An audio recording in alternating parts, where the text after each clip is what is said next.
clear, he's got away. Saved! Somehow the keeper kept it out. Hey football fans, and welcome to episode 3 of the Panenka Show. I'm your host, Carlos Brathwaite. And tonight we have Terean Browne. How are you doing, Terean?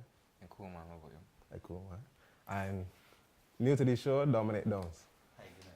Hey, Tonight we're reviewing match day 3 of the World Cup, and 2 games were played, Group C and Group D. We will start with Colombia, Greece. We all thought of the game. You first, Terean. What you thought of the game? Greece didn't really put a fight. I mean, Colombia just steamrolled into it. Yes, well, personally, I was looking for a more exciting game from Greece. I thought that Greece was really slow in getting to the pace of the football. I thought they were thoroughly outplayed by the Colombians. They were quick on the ball, more eager to get on the second balls, more eager to use the flanks. The pace on the flanks was Iniga and Pablo Miro. Yeah. So I thought that Greece really didn't put out a fight today, a worthy fight to me. Yeah. Dominic, Colombia missing Falcao through injury, but they don't look like they... Not necessarily, you see, because Gutierrez has been in the Colombian setup for a while now. He's partnered Falcao, and he's looked very good. And today it was clear to see that. Even when Cuadrado was going on the flank, he cut in. He played the balls. James Rodriguez, both they shared the play, and Theo had to score. He had to simply score today. Yeah, and Cuadrado is someone you would know as someone that avidly watched the Serie A. Yes, so playing at Fiorentina. Yeah, very Yes, lively player. Yeah, and very skillful, very skillful. Terean, the Greece defense didn't really cover themselves in glory in all 3 goals, especially the third one. I mean, a quick free kick just beating them out, and they just dropped asleep. I think that when assessing the Greek defense, it was down to a lack of composure, and they were all over the park. They were outplayed. Yeah. They were simply outplayed. And interesting fact, this is, they haven't scored in 6 of the 7 World Cup games they've played. Greece approach games pragmatic. They were very defensive. They simply sit back and try to hit you on the counter and try and get a goal. They don't normally score goals, and we was able to see that today. Yeah, it's true, it's true. All right, we'll move on to the Uruguay-Costa Rica game, which was the huge upset. Game of the day? You think that, Terry? I honestly would. On the previous show, I stated that, in my opinion, Costa Rica had no chance of getting a win against Uruguay. I have to accept that. It was wrong on my part, but honestly, Costa Rica really surprised me today. They showed more eagerness to play football than Uruguay. Uruguay was really flat. To me, the ball movement wasn't as good. Cavani particularly was shocking. It was appalling.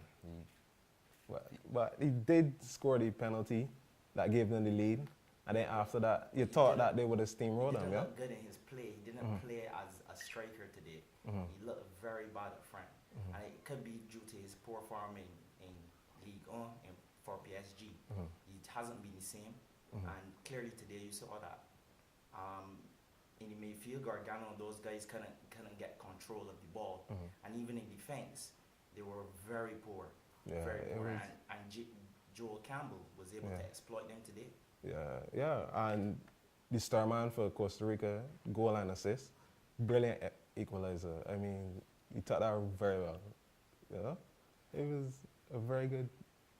My man of the match for sure. He was all over the park in terms of getting forward, delivering the balls, even in defense, working all over the pitch. Raw pace and power. Delivery, the balls was real good into the box for other players and stuff, especially the true ball for the third goal. Yeah. And the finish was even better. Yeah, it was. So Dominic, you think missing Suarez? Yeah, he's a talismanic figure for Uruguay. There's no doubt about it. He was missing today, and you could clearly see it in their play. They're missing that figure. So their next game against England, rush back Suarez or? I think he possibly could be about 60% fit for that game against England. As you've seen today, England use a lot of pace up front, and they're very forward with their play. And they look to exploit you down the flanks and get the crosses into Welbeck or Sturridge, who can score goals. And English, it will be a very good game. Very good. Very good. All right, speaking of England, we'll move on to the England-Italy game. This is your game, Dominic, as the Italian. Marquinhos set up, Marquinhos opener. Set piece straight for the training ground. It was a typical Italian performance. We defended well today. At the beginning, Chiellini was a bit suspect. He was struggling to handle the speed and pressure from Sturridge and Sterling. But Marquinhos was able to help him defensively. And we attacked as a team. Pirlo dictated play all day. As Terean was stating, the Italians with that. As Terean was stating, before the show started, that no one was on Pirlo for the whole game because he was the man. They know that he's the man, but they simply put no one on him. Yes, everyone knows that when Pirlo is on the ball, he simply dictates the play. And believe that Pirlo could possibly get any pass completed on the pitch. They don't care where he is. They don't care how much pressure is put on Pirlo. He finds the pass. And I believe that he needed to be man-marked thoroughly today throughout the game, and England failed to do that. And they paid the price for it. But they did get a great equalizer from Sturridge.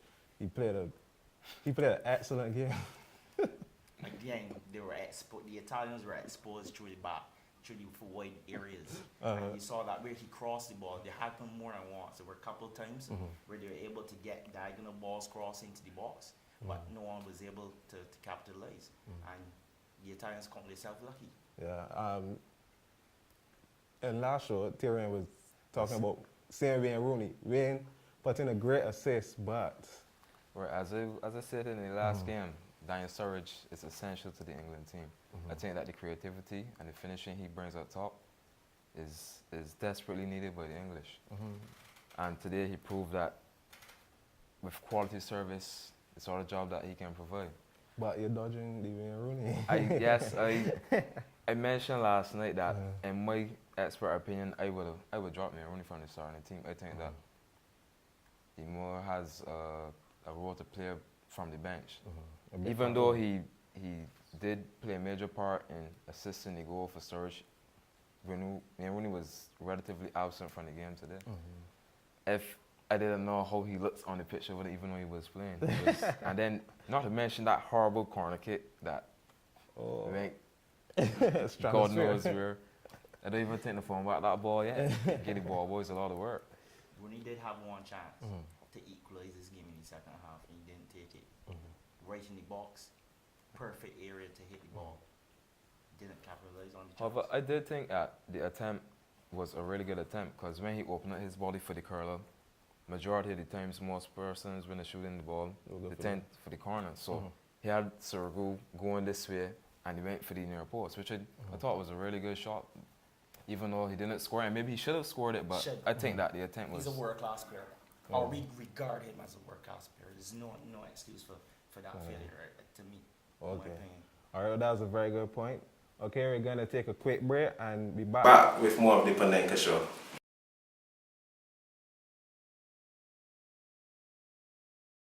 And we're back to the Panenka Show. Dominic, Sterling, stand-up performer today. Yes, he was very good. He got into some dangerous positions. He was able to use his pace and skill to try to get past any defenders. Although his final ball was lacking, England could take a lot of positives from his play, and he's one to watch for the future of England. Okay, you echo those statements? Yeah. I'm excited by the youthful approach that England approached with this year. I particularly thought that Welbeck had a fairly decent game, even though he was substituted around 65th minute or so. I think he had a good game.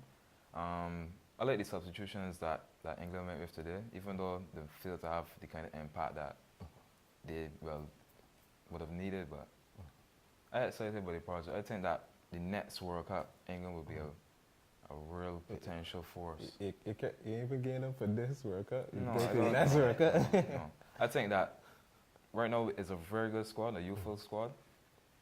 This World Cup, the average age went from in the 30s to like a little over 25. So it's really a fresh and different approach. But I think that the squad needs time to really gel and play together a little more. So I believe that within the next Euros or to the next World Cup, England will be a big potential threat. Oh, okay. All right, we're going to the second Group D game, Ivory Coast versus Japan. Ivory Coast, they never progressed from a group in the World Cup. Can this year be their year after the performance we saw today? Getting out the group, I would say yes, this is a great time for them to get with this group. After winning today, obviously Japan started brightly. Honda with a fantastic strike from inside the area. Yeah. After just dinking past Yaya Toure, he was able to hit a great strike. But after that, it seemed like the Ivory Coast were able to get a foothold of the game. And as soon as Drogba came on, you know that something was going to happen. They changed the shape. And then from there on, it went from pressure from Boni to Drogba now. And other guys found themselves open for goals. Okay. Serge Aurier, Terean, had a part of the, as Dominic said, with the Drogba effect, but Serge Aurier, he had an excellent game. Yes, I must agree with that. His crosses were very, very, very good today, very effective. Whenever he was crossing the ball, it always, or majority of the crosses, found their intended targets. I was kind of not so impressed with Wilfred Bony today. I think that he's a much better player than the way he actually performed today, but at the end of the day, he scored a goal, and that what really mattered for the Ivory Coast. But the introduction of Drogba really changed the game. Okay, so instead of introducing Drogba, do we start Drogba the next game for the Ivory Coast? Or do we do the same thing, use him as an impact sub? Because he is up in age. You have to start Drogba. He is a phenom. He's a fantastic striker. Even though he's at that age, you can still see he has what it takes to take on players, create play, assist, and score goals. He's a fantastic striker. You have to start him. Yeah. So you would think so? Because if you start him, would you compare him with Bonnie? Or one of the midfielders that got dropped? Put forward to you, when he was struggling today, he was isolated up front, and he didn't have enough movement off the defenders to create space of his own. And I think that I would sit him down for the next game, probably bring him on and create the same effect that you had today, but I would start Drogba next game. You think of those statements? I completely agree. You completely agree? Drogba has to start in the next game. Okay, we're going to preview the net match day 4, and starting off match day 4, we have Switzerland, Ecuador. Switzerland, they surprised Spain last year with a quick smash and grab 1-0 win. What do you think are their chances this year? They have good chances, I would say. But Ecuador playing in South America, they're going to come at Switzerland. This could go either way. How I see it, Switzerland's a good team. Have good players on the flanks. You have Shaqiri, you have Granit. I mean, they're a very good team. Dermot up front, you expect him to score the goals. This could go either way. Don't forget, Gohan in the center, midfield, providing that steal in the center of the midfield. So Valencia could marshal his troops to win tomorrow? Well, personally, I believe that Ecuador is a very forward-thinking team, very pacey, but I question the quality of the team, if that actually has what it takes to actually really beat Switzerland. They would say they were very inconsistent during qualifying, but it's just World Cup, a month of competition. Just gotta go out there, get the 3 points, and then move. You know? I think they can get the 3 points tomorrow. I think they really can get this 3 points. So if you could predict a score here right now, what would you predict? I would go Ecuador win tomorrow. No, score. 2-1. 2-1. Yeah, in favor of the Ecuadorians. Okay. I can be controversial here again with a Switzerland win. A 2-love. A 2-love to Switzerland? Wow. All right, we have previewed the next game, which is Argentina and, don't let me bite my tongue, Bosnia and Herzegovina. Yeah, Argentina with a very strong squad, boasting attacking talent. The That question that will be asked is this Messi's time? And I guess the world will be asking this question tomorrow as well. Will he come out to play? Will Argentina dominate as expected? Those are a lot of questions that are going to be asked tomorrow. So everything rests on Messi's shoulders. No, I think they have a great team going forward. A lot You of have quality so much players. attack. You have Di Maria, you have Higuain, you have Kun Aguero. They have so much quality up front. Questions will be asked at the back though, because they're mediocre. They're not very good. And if Bosnia can get a chance, they have to be clinical. And Zeko will have to put the goals into tomorrow.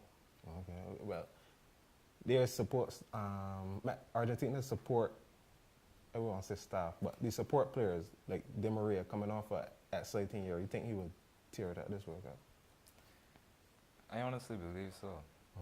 I think that Argentina couldn't get a sweeter group than this, so all eyes will be on them to destroy, not even just to win, but To dismantle. to dismantle the group.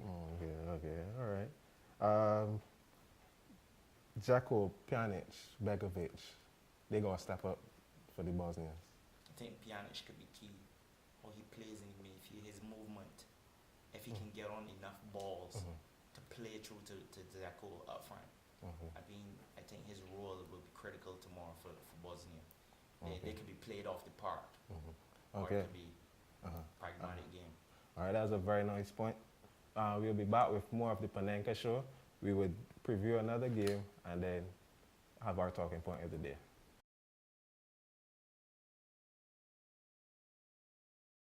Welcome back to the Panenka Show. We're going to preview France and Honduras.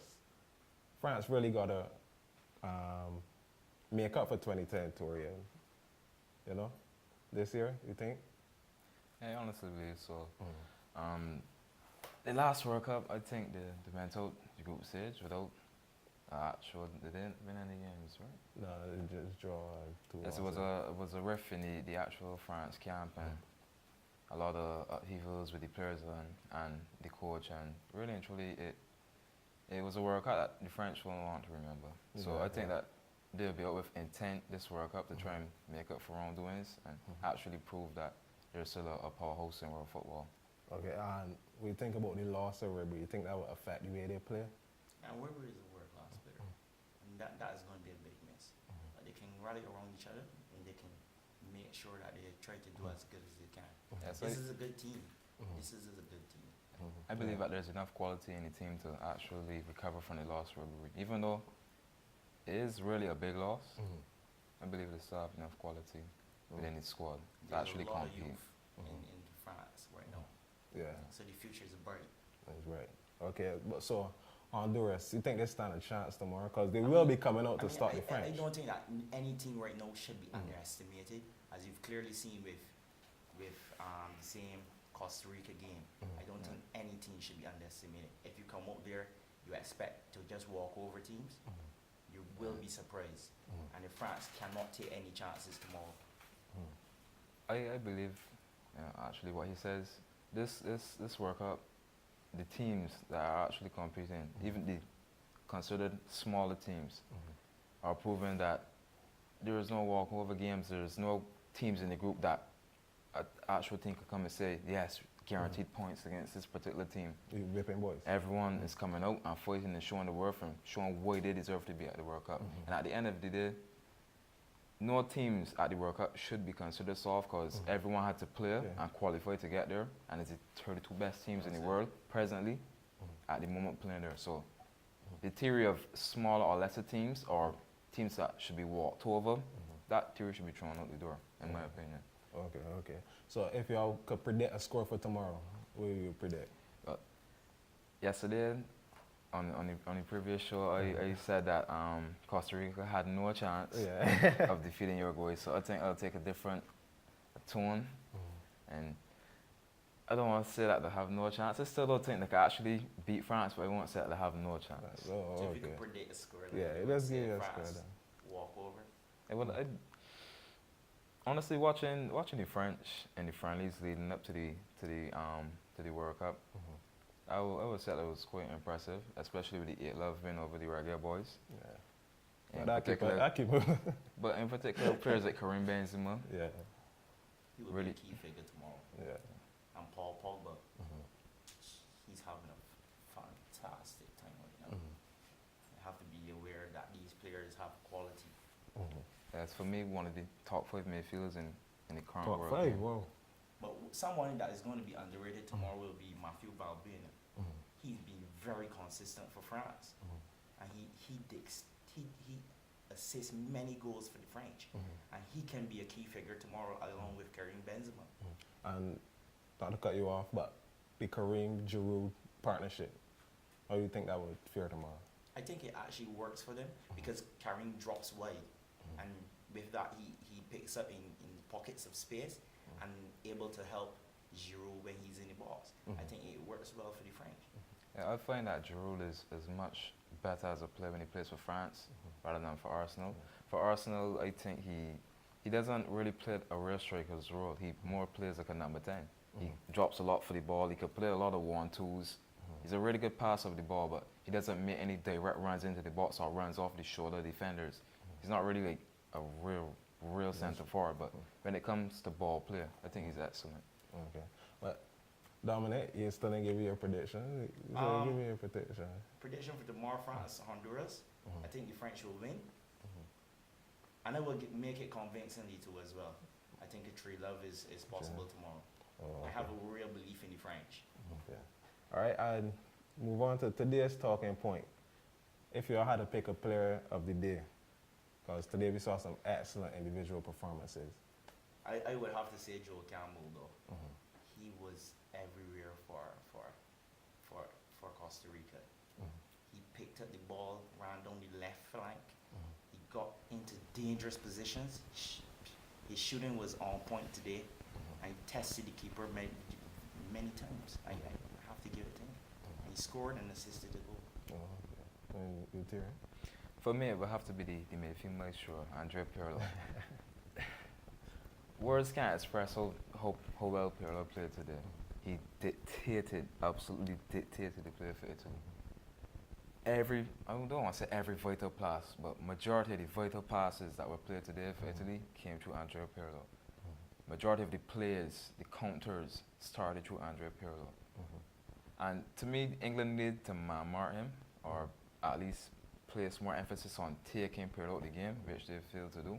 I don't know if it's simply down to the brilliance of the player or the lack of... Brilliance, it was brilliance. It was absolutely we will go absolute brilliance. But I honestly think that a player like Pirlo needs to be closed down, and you need to take him off the ball. And I think that if you take him off the ball, I wouldn't want to say you essentially shut down the Italy side, but honestly you take a really vital component out of their play. And I think that as long as Pirlo gets on the ball, gets the time to look up, he will always pick a pass, a great pass at that. But So- he has a lot of other ball players around him. The same Verratti, they could still play too. So you could say like Italy is a very good threat. It's a very good unit, and they play together, and that is the core of Italy. They try to play together and they compact the midfield. You have like Motta, as you mentioned, Verratti, Marchisio, Candreva, and they just play with Balotelli up front. So Pirlo will get time on the ball, and it's hard to stop him. Okay. All right. Well, guys, thanks for being on the show today. I really appreciate it. Good to see you all again. Yeah, no problem, man. Yeah, I can see that Terean still mourning the 5-1. So I would have loved to get on that topic, but I guess we don't have the time. Yeah. I think we need to address the topic of Spain on another show, because I wasn't finished on the last show. There's a lot we need to talk about Spain. A A lot lot of more? changes need to be made. Okay. All right. Well, thanks again for watching the Panenka Show, and don't forget to like and subscribe on YouTube. Follow on Twitter, the Panenka Show, Facebook, the same, and I don't mention the YouTube. Check the blog, thepanenkashow.blogspot.com, and also look out for some exclusive content we have coming from Brazil. We got some correspondence on Brazil, and it can be really nice. So thanks for watching the Panenka Show. I'll see you next time.